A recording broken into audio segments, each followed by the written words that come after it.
अस्सलाम वालेकुम guys guys कैसे हैं? खैरियत से हैं? उम्मीद करता हूँ कि सब खैरियत से होंगे। हम जा रहे हैं नहाने। आज गर्मी बहुत थी तो सारा दिन जो बहुत गर्मी पे निकले हम। अभी हम जा रहे हैं नहाने।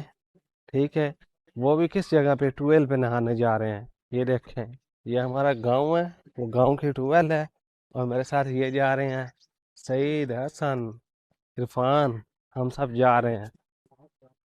इंजॉय करें जी। ये देखें, ये हमारा गांव है। गांव इंजॉय करवाते हैं आपको। ये देखें जी, वो सामने ट्यूबवेल चल रही है। नजर आ रही है आपको? सोलर वाली ट्यूबवेल। गाइस फाइनली पहुंच आए हैं हम। ये देखें ट्यूबवेल पे। ये है ट्यूबवेल जो लगी हुई है। ये चेक करें, सोलर प्लेटों पे लगी हुई है। ये देखो, यहाँ पे हमने नहाना है।